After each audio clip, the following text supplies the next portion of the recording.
Hello, everybody, and welcome back to another episode of Sphere of Being. And today it is a real privilege to say hello to Lindsey Cronin. Now, Lindsey Cronin has got a fantastic nickname. She is nicknamed the Funnel Fairy Godmother. So that's really interesting. And it's lovely to have Lindsey on the show because she's a very caring lady and thinks about business in a very caring way. And that Sphere of Being is all about caring for those who care for others. I thought she'd be an ideal guest because in business, it's always important to know that we are cared and people do look out for us. And I know that Lindsey has quite a lot to say on that regard. So welcome, Lindsey. It's lovely to have you. Thank you, Debbie. Thank you, everybody, for listening and tuning in. It's an absolute honour to be with you today, and I'm super excited about just sharing a little bit that I feel will hopefully help everybody else on their business and personal journey. So thank you so much for having me. Oh, my pleasure, darling. So when you set up your business, all to do with funnels, and that's a great way to market your business, and you perhaps let us know a little bit about it as well. What was the ethos that you wanted to put out there that would make you different in the marketplace? Great question. I've always had a philosophy, and I think this always stems really from some of the experiences I've had through childhood and through adulthood, that we may live in a world where people don't care or people feel they don't matter. And I'm complete advocate that everybody matters. And my philosophy within business, as echoed throughout my business, is about the fact that we care about people. And I often give you the example of, transactions. When somebody purchases a product from anybody, there are sadly organizations out there that will just see that as a transaction, an exchange of money. For me personally, it's the beginning of a relationship. It's the beginning of understanding more about that person, but actually understanding the fact that we care and we want them to feel as if it's not a financial transaction, but this basically is a relationship for life. This is a friendship that's really starting in its beginnings. And I really feel that if you go about business caring about people, and you go about business thinking that if you look after them, of course, your retention rates or your rates of them coming back for a resale tend to be so much higher because you've left them with that phenomenal feeling where they feel that they matter. And you care that they matter. And I'm not saying, in an ideal world, it'd be brilliant, everybody cared and everybody had this ethos. I'm not saying that a customer is always right. And I'm not saying that a business owner always gets it right. But I'm also convinced that if there are things that have gone slightly awry on one or both parties' side, that there is a way of being able to have an adult, constructive conversation where you still really stress and push home that fact that you genuinely care about their experience. You care about how they walk away from you once they've come for your services. Because with a business hat on, how you treat them is how they recommend you or don't recommend you. How you treat them is how they verbally talk to someone about, I went here and got this phenomenal service from so-and-so, or don't go to them. It was an absolute ball ache. Do you see what I'm saying? So I think that really is the philosophy that I've always put through all of my business. I do see, sadly, that there are organizations that do just treat, as we say, a transaction. I'm just not about that whatsoever. Everything that we do is what I call customer centric. They're at the heart of everything we build. They're at the heart of actually all the systems and the processes we put in place, because we want them to have a phenomenal experience. But I just want them always to just walk away as if they matter. It really is as simple as that. Interesting that you say, because the three basic human emotional needs are: one, to be seen; two, to be heard; and three, to be valued for the unique individual that we are. Now, I've done a lot of inner work on making sure that I recognize that in myself. But it's always nice when somebody else recognizes it as well. Mm. And when we do business, it's actually getting out of our own heads and what's in it for me, to actually thinking, well, actually, what's in it for the client? With that in mind, when you're speaking with perhaps a potential client rather than the person that's already your client, what type of questions do you pose that delves deeper and gets the relationship moving more from just the superficial? You know what, for me, it's all about knowing what their values and their ethics and their morals are. Because I've always said that, particularly people that work in the online service support provider space, I think we can be very much, we will just, yes, somebody's come to us and we take the work on. And we don't, and we feel like we're the ones that are being interviewed. But actually, in fact, it is also the other way around. We should be asking people about themselves so that they are aligned with our morals and values and ethics. So I always delve deep into not just business, but who they are, as in, what do they love? I mean, I've got dogs and I love dogs and I love walking dogs, etc.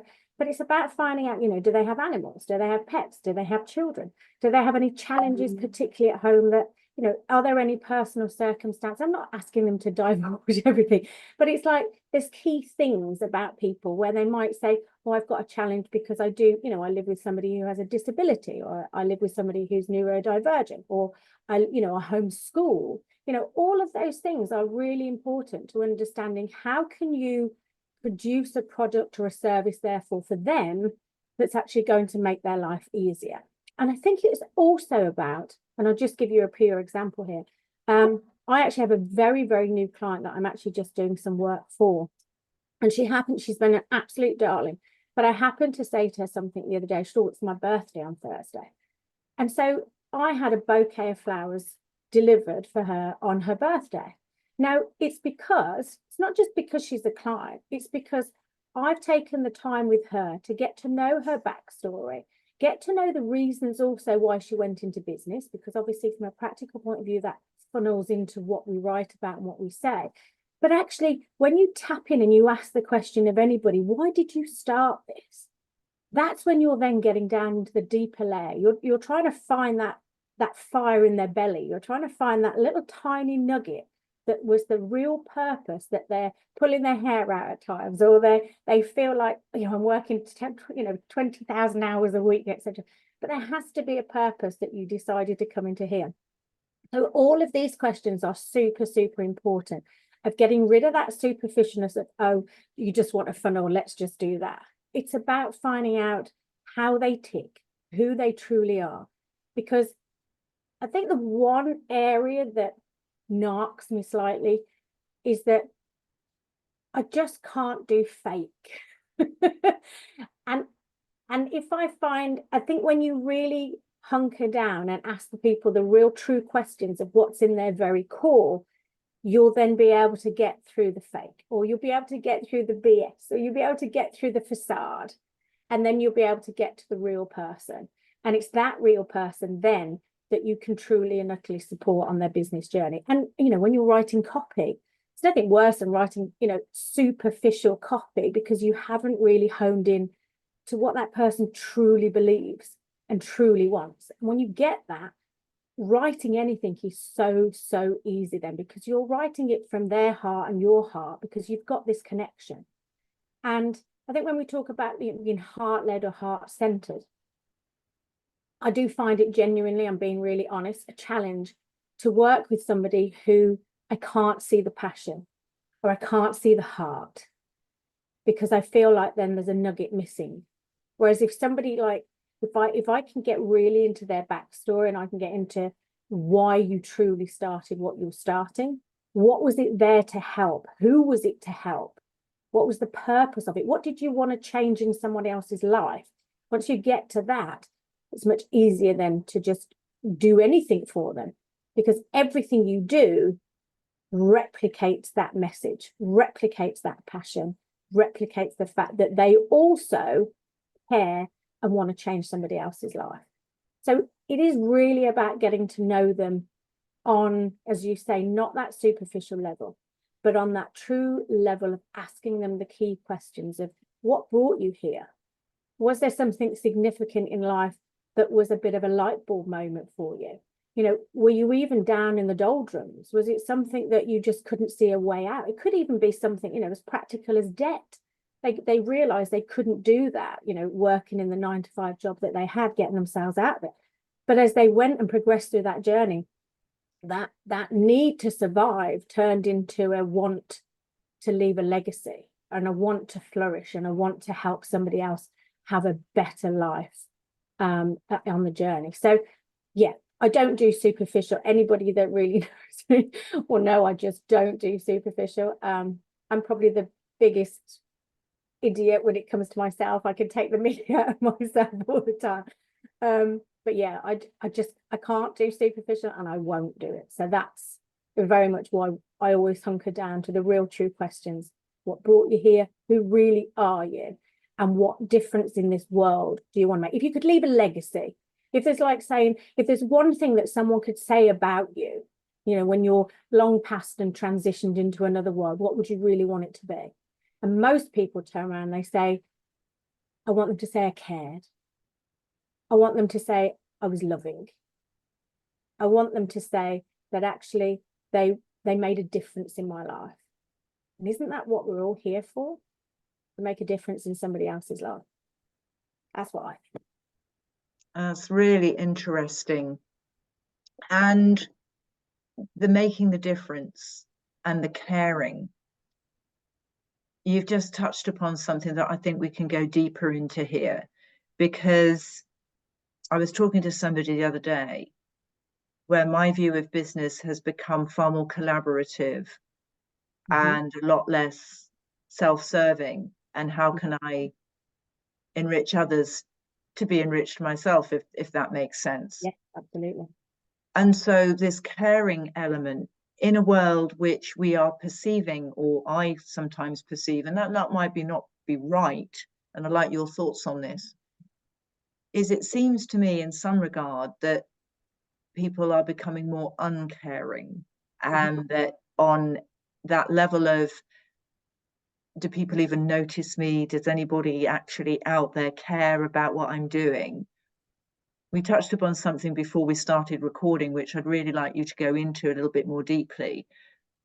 What do you think in general terms, in the sentiment out there, do you find, or do you think that is turning into a way where people don't care, or is it just maybe an expression that people aren't expressing it like they used to? I think no, it's not even a thing. I really feel that we're at a massive crossroads in the world in many ways. I feel that we're at the crossroads of, do we continue down a particular route where we perceive that people don't care? Or does it take a very small army of people to start changing and influencing the fact that, you know what, we should be incredibly grateful that we've all woken up this morning and had another day. You know, we should be incredibly grateful that instead of having a mentality of, you know, of I want more and I want more, I'm like, what about being content with what you have? And I say that from the point of view of, you know, growing up where, you know, we were homeless. We didn't have anything, but I still don't look on those times as times of hardship. What I did is I look on those times as being a change in my own mentality of, how do I change this when I'm old enough to have the control, if you like, and the empowerment to be able to change it? But I also think, and I'll give you, this is a perfect example that I see. If you want to come out of a road junction, for example, and you've got a busy junction, and it makes you feel good when you've got that one person that just flashes and lets you out, and you say thank you, and they sort of put their hand up or something. And it's almost like that one tiny little bit of courtesy and thought for somebody else has just made both parties feel a bit nicer. Then I see the people that don't, and they're whizzing past you, and even when the traffic at a standstill, they're still not letting you out. And I often have a philosophy where I'm very much like, oh, isn't it a shame we live in a world where they're all rushing to a place of work that they really don't like? It's like, just take a breath, take a moment. We're all trying to get to the same point, or, you know, when you see the rush hour traffic, you know, I thankfully came out of that many years ago, but they're all trying to get to work. They're all trying to feed their families. They're all trying to, you know, put food on the table and pay the bills, etc. I get that. But isn't it nicer when someone holds a door open for you? Isn't it nicer when somebody smiles? Or isn't it nicer when somebody just says thank you and acknowledge the nicety thing, the nice thing that you've just done? And I feel that we may be living in a world where instead of what can I give, it's what can I take? And that doesn't align with me. That doesn't sit right with me, because I often think that if you give and you give without any expectation of receiving, you'll get tenfold back, because that's just the way the universe works. But I think I don't know if it is a mentality as well of, you know, I mean, we hear it all the time about, you know, whether you believe or not, you know, things like the law of attraction, and we focus very much on, you know, what we don't have as opposed to what we have. And I often say, and this can be in anything, this can be relationships, it can be business, it can be money. But if we focus on what we don't have, you know, there's no great surprise that we're just going to continue getting more of what we don't have. And we have to somehow, it's almost like a small number of us somehow just have to flip the switch and just say, no, this is not acceptable. It's not right. That's the first thing when it comes to obviously some of the things that have taken place and transpired over the last few weeks. But there also has to come a point when we just think the change has to start with us. And it just takes one person to care, you know, and go to their neighbor and just say to them, I'm going to the shops, is there anything you need? Or just holding a door open for someone in a shopping mall, or just letting someone out in a queue of traffic. Do you see what I'm saying? It can be tiny, tiny little things. But you know, when someone does that for you, how it makes you feel. And you know how you feel when you do it for someone else. And I just think if there was a way in which we could get from this feeling that many people are on their own agendas and it's a little bit like, well, stuff you, I'm not interested, it's about me. It's like, well, it's not about you. It's a bit like the world. I mean, you know, I'm not religious whatsoever. I used to be an RE teacher, but one of the things about, for example, Judaism was, you know, stewardship. This isn't our planet, for example. We're stewards. We're here to look after it. And I saw a beautiful social media post the other day with this one particular chap. He'd got loads and loads and loads of black bags with him, you know, behind him on this particular picture. And he said, it's not my garbage, but it is my world. It is my planet. And I thought, what an incredible message to say to everybody that it's not my rubbish that was dropped, but I care enough about making sure that we can look after this planet for everyone, that I'm going to go out with my litter picker. And I mean, I think he ended up with 30, 40 black bags behind him of litter. And you think, this is what the world needs. These are the people that make a difference. These are the people that are leading by example. We don't have to think about, you know, politicians or whatever. It's like, these are the people that are leading by example. These are the people that want to just make sure that they're doing their part in making sure that we care about each other. And that to me is just, I can't change everybody's world. It's like I went into teaching to change the world, and I found that, you know, with all the bureaucracy and that I couldn't, but that mentality still stays with me. If there's just one person that I can make feel good today, then I've done my job. If there's just one person that I can make smile as I walk down the street, then I've done my job. And I just wish that we would, and it's not like a Miss World speech. It's not like this ideal thing. It's just, I think we live in a tough world. We live in a tough world, whether that be financially, whether that be politically, whether it be jobs, whatever it might be. You know, we've got more 24/7 access than ever before. We've got more, you know, suicidal rates in staggeringly men, you know, and it's like, come on, someone's got to care. Someone's just got to be that. I mean, my nickname at school was Mom, and I'm not surprised, because it was almost like everybody just came to me because it was like, you know, I'll make it better. It's okay, come here, come and get a big hug, but I'll make it better. And I feel like we just need more characters that aren't judgmental, and I think that's the key, but care. Do you know that Simple. last word? Thank you, Lindsay, because what you're saying is there's the little things. Doesn't have to be grandiose, big gestures or anything like that to show that we care. And I think from a personal perspective, a business perspective, if we're caring for somebody who's ill or a loved one or a child with superpowers, or that we're at work and we have a team member, it's those little things that add up along the way, isn't it? Absolutely. And you've mentioned a word which is really interesting: judgment. Judgment about things. And to bring things into perspective, there was an instance not so long ago, in just January for me, that there was a person who was dressed in such a way which looked quite aggressive in that sense, or that's how I perceived. And the old me, the version of me that was more enclosed and more me driven, more self-centric, would have judged that person to be the person that I perceived them to be, like an aggressive person. This time I looked at it completely differently, and I looked and I thought, well, that's an interesting style. That's obviously something which has taken them quite long to think about, of what to put on and what to put with it and where to buy it from, etc. And I kind of changed my first initial reaction to one that was like, well, this person's obviously trying to make some form of a statement and project from their clothing, which I guess to an extent we all do, the type of person that they are. And it's not for me to judge for that unless I ask more about them. So I did actually go up, which is not usual for me. And I wouldn't say do this if you feel unsafe, but I did go and I went, wow, I think what you're wearing is really interesting.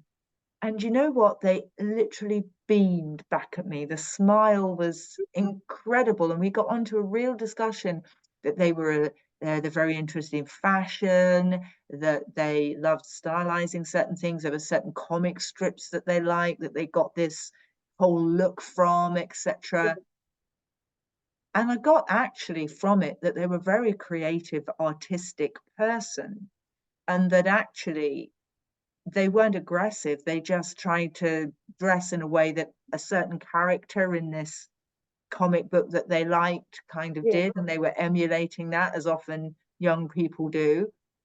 And I came away with a completely different viewpoint of that person. And I think them to me, because here I am looking like I do, speaking like I speak, with a view of the world that I have. And we found that we could integrate really, really well. And I think that one of the things is, as well, is being genuinely interested in other people. And that stems back from way back when I had a Dale Carnegie training, the gentleman that wrote How to Win Friends and Influence People. And one of his things was be genuinely interested in the other person and listen with the intent to understand, not to then fill the gap with a question or just speak. With regards to your clients now, on a day-to-day basis, how can you quantify the results that you get from your clients, in a sense that you do have this caring ethos, that you have this heart-centered approach? Because some people think that's a little bit woo-hoo, a bit like fluffy, a bit like you know, seems a bit a bit namby-pamby. Have you got kind of results that you can say come from this that are stronger than being more transactional?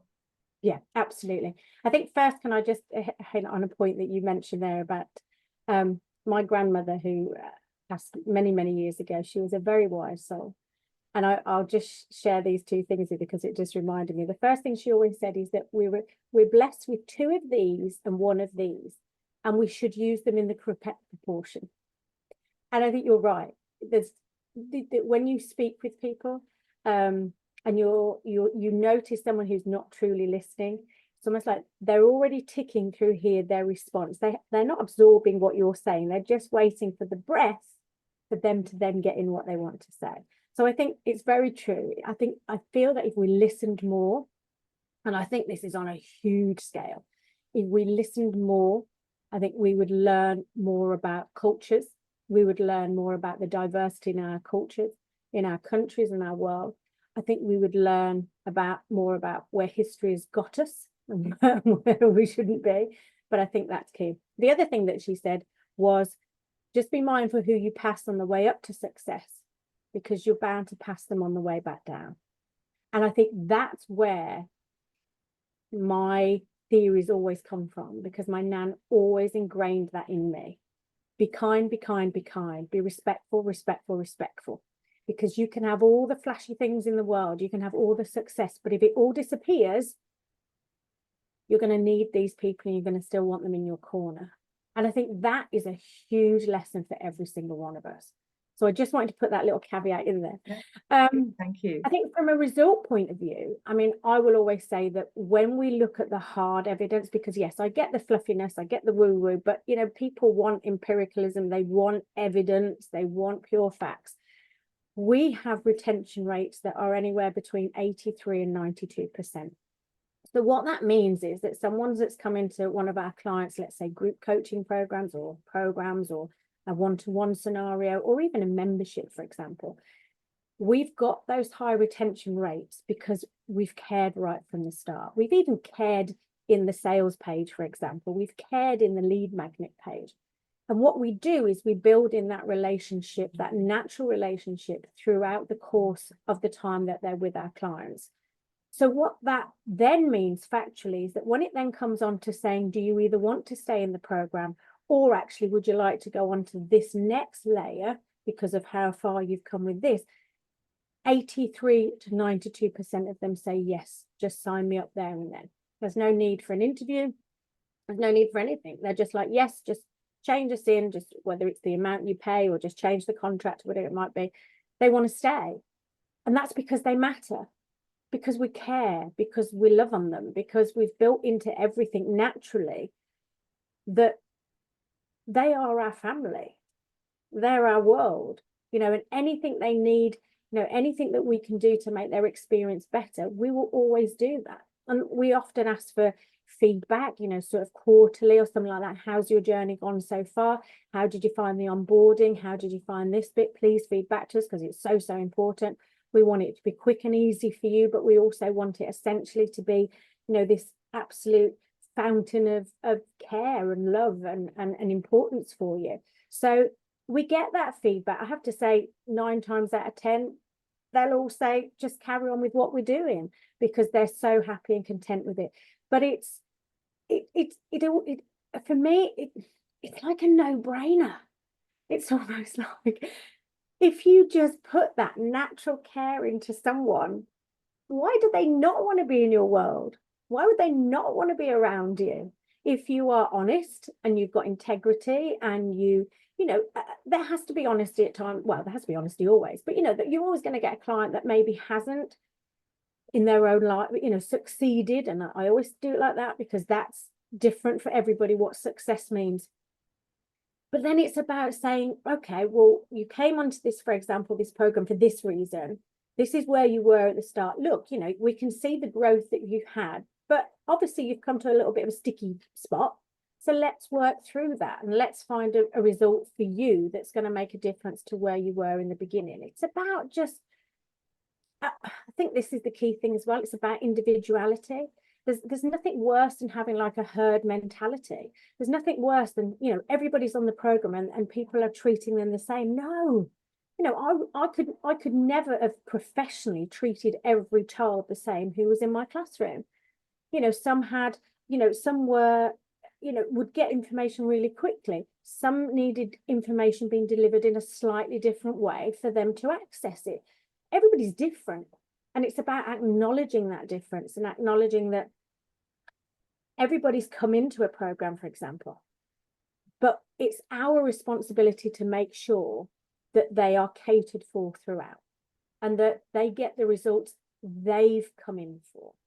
So it is, you know, care, honestly, love, whatever, however fluffy you want to say that, all the fluffiness is proven because of the statistics tell you how these people stay in my client's world, because we care, you know. And it's even down to things like saying, you know, when you speak to them, it's like, you know, how was your holiday? How's the kids?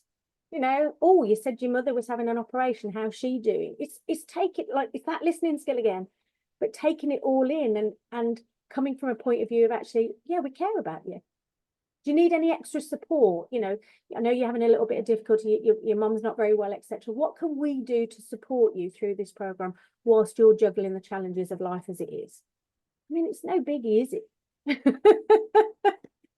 Well, it's lovely and refreshing, Lindsey, to hear you say that, because it's no biggie, but so many people don't do it. Yeah. And it just was something, I think, being mindful, you know, caring for those who care for others. Our clients are our lifeblood. And yet sometimes I think businesses think of them as means to the end. Absolutely. And we're all human beings at the end of the day, and we have those needs to be seen, to be heard, and to be valued. And whenever in that process something's not awry and it goes awry, there's usually something in there that we haven't taken note of that client's requirement or how they like to be cared for, because we all have our own love language, how we like to display love.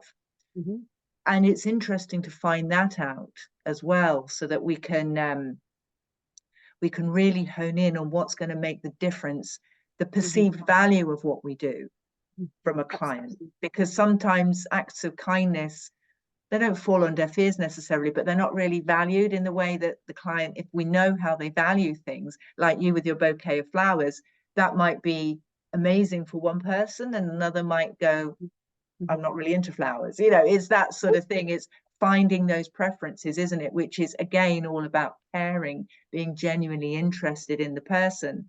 And I have a client that very much likes to succeed and to win. So if I see anything on LinkedIn or on their social media where they've got an award or they've got a new client in, I'll always make sure that I comment on that and get back to them and say congratulations, because that's the validation that they really like.